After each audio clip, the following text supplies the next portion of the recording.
ఇది అసహ్యకరమైన విషయం. ఎందుకంటే ఒక సందర్భంలో ప్రియ ప్రవక్త ముహమ్మద్ సల్లల్లాహు అలైహి వసల్లం గారు, ఎవరైతే ఇహలోకంలో భోగ విలాసాలకు అలవాటు పడి తిండి కోసమే ఎవరైతే జీవిస్తారో, రేపటి ప్రళయ దినాన తీర్పు దినం ఏదైతే ఉందో అది 50,000 సంవత్సరాలకు సమానంగా ఉంటుంది.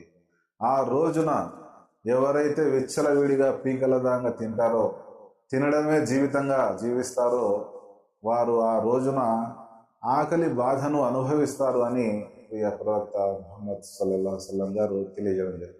సోదర మహాశయులారా, కారుణ్య ప్రభు అయిన దైవము ఈ శుభాల సరోవరం, ఈ కారుణ్య మాసాన్ని మాకు అనుగ్రహించినందుకు కృతజ్ఞతగా 30 ఉపవాసాలు పూర్తి అయిన తర్వాత ఈదుల్ ఫిత్ర్ పండుగ చేసుకునే దానికోసము ఈద్గాకు ఒక మార్గము నుంచి వెళ్ళి దేవుని యొక్క తక్బీర్, దేవుని యొక్క కీర్తన, ఘనత, స్తుతి స్తోత్రము చేస్తూ అక్కడ 2 రకాతులు ఈదుల్ ఫిత్ర్ నమాజ్ చదివి తిరిగి వచ్చేటప్పుడు కూడా దేవుని యొక్క ఘనత, స్తుతి స్తోత్రము చేయమని తెలియజేయడం జరిగింది, తాకీదు చేయడం జరిగింది.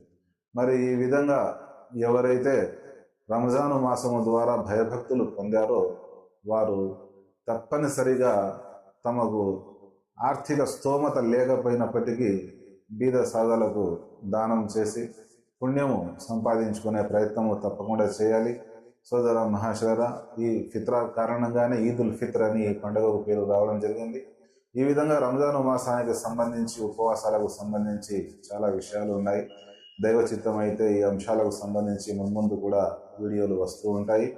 వీడియో నచ్చినట్లయితే లైక్ చేయండి, సబ్స్క్రైబ్ చేయండి, బంధుమిత్రులకు షేర్ చేయండి.